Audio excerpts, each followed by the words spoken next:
आज मैंने आपको मुख्तसर सवालिया पर्चे को हल करने का एक तरीका सिखाया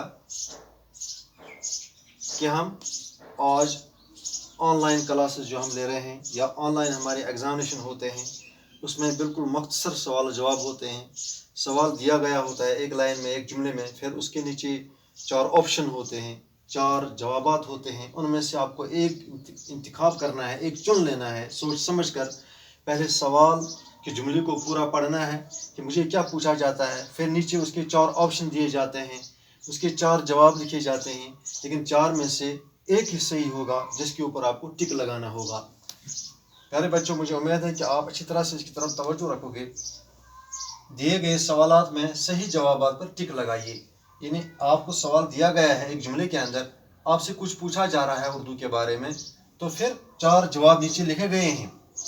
बाज़ाब्ता आपको 4 ऑप्शन दिए गए हैं, आपके लिए 4 जवाब दिए गए हैं, लेकिन उन 4 में से आपको एक इंतखाब करना है। एक आपको सही, जो ठीक होगा, जो सही होगा सोच समझकर, उस सवाल के एतबार से जो सवाल का सही जवाब होगा, मुनासिब जवाब होगा, उसको आपको टिक मारना है, टिक लगाना है। यानी ये जैसे मैंने सवाल नंबर 1 में आपकी दरसी किताब में मौजू इंसानी कामिल, चूँकि आपकी दरसी किताब में इंसानी कामिल एक मौजू आया है, किस मुसन्निफ ने लिखा है, वो किसने लिखा है, वो किसका लिखा हुआ है। इंसानी कामिल मौजू जो आपकी दरसी किताब में, आपकी उर्दू किताब में जो आया है, वो किसका लिखा हुआ है।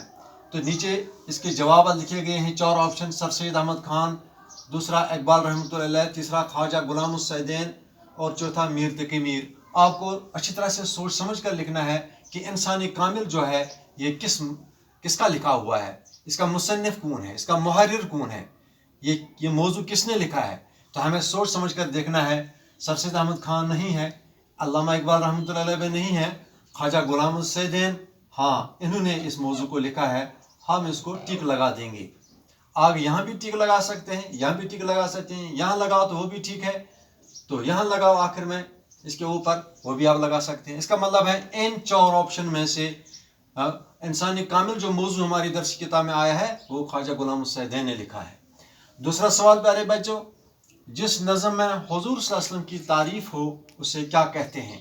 इसके नीचे आपको 4 जवाब दिए गए हैं, 4 ऑप्शन दिए गए हैं। पहले में मैंने कहा है गज़ल, दूसरे में लिखा है नज़म, तीसरे में लिखा है हमद और चौथे में लिखा है नात।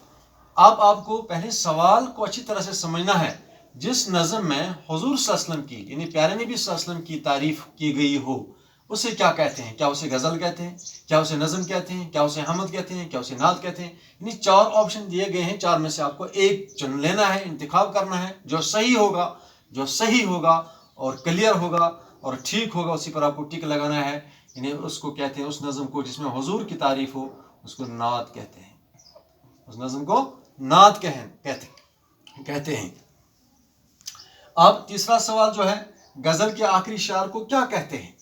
यानी जो हम गज़ल पढ़ते हैं, किसी शायर की गज़ल जो हम पढ़ रहे हैं, गज़ल के आखिरी शायर को क्या कहते हैं। शायर जो अपने गज़ल का आखिरी शायर जो लिख लेता है, अपने आखिरी शायर जो कहता है गज़ल के आखिर में, तो उसे क्या कहते हैं।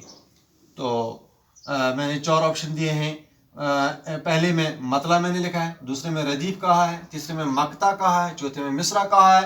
प्यारे बच्चों, अब आपको सोचना है, अब आपको अच्छी तरह से समझना है। जब आपने शायरी के बारे में अच्छी तरह से जानकारी हासिल की होगी, गज़ल किसे कहते हैं, रदीफ किसे कहते हैं, मक्ता किसे कहते हैं, मतला किसे कहते हैं, गज़ल के पहले शायर को क्या कहते हैं, गज़ल के आखिरी शायर को क्या कहते हैं। यहाँ जब हम आखिरी शायर की बात करते हैं, जो शायर अपना आखिरी गज़ल के आखिरी शायर को मुरतब करता है, तो उसे मक्ता कहते हैं। हम मक्ता के ऊपर टिक लगाएंगे, मक्ता। यानी ये गलत है, बाकी इसमें इसके जवाब नहीं है, बल्कि मक्ता कहते हैं, गज़ल के आखिरी शायर को मक्ता कहते हैं।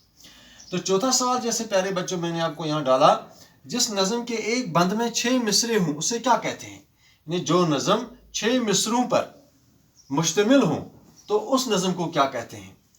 क्या उसे रुबाई कहते हैं, क्या उसे मुखम्मस कहते हैं, क्या उसे मुसद्दस कहते हैं, क्या उसे मसनवी कहते हैं। तो आपको सोचना है, रुबाई है या मुखम्मस है या मुसद्दस है या मसनवी है।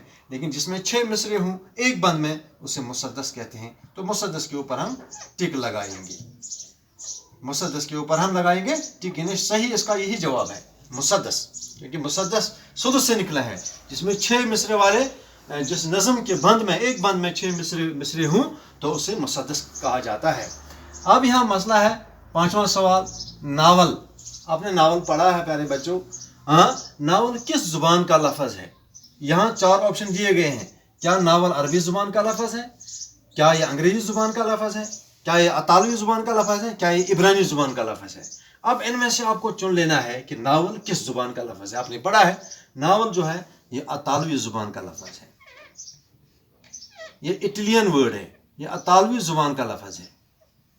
जो इटली मुल्क है उस ज़ुबान का लफ्ज़ है ये, इसको अतालवी कहते हैं उर्दू में, अतालवी ज़ुबान, ये नावल। तो इसी तरह से अब छठा सवाल जो है, दर्द का मारा अफसाना आपकी दरसी किताब में आया है, किस अफसाना निगार ने लिखा है दर्द का मारा अफसाना? तो मेरे प्यारे बच्चों, मैंने 4 ऑप्शन यहाँ दिए हैं। नंबर 1 कृष्ण चंद्र, नंबर 2 गालिब, नंबर 2 पुष्कर नाथ, नंबर 4 हाली। क्या कृष्ण चंद्र ने लिखा है दर्द का मारा अफसाना, या गालिब ने लिखा है यह अफसाना, या पुष्कर नाथ ने लिखा है, या हाली ने लिखा है? प्यारे बच्चों, जब आपको अच्छी तरह से लेसन के बारे में और उसके मुसन्निफ के बारे में, जो जिसने वो लिखा होगा, जिसकी वो तहरीर होगी और जो उसका लिखने वाला होगा, तो प्यारे बच्चों आप फटाफट उसका जवाब लिख सकते हैं कि ये कृष्ण चंद्र का नहीं है, गालिब का भी नहीं है, हाली का भी नहीं है, ये हमारी रियासत के एक अफसाना निगार जो पुष्कर नाथ के नाम से जो हमारी वादी का एक अफसाना निगार गुजरा है,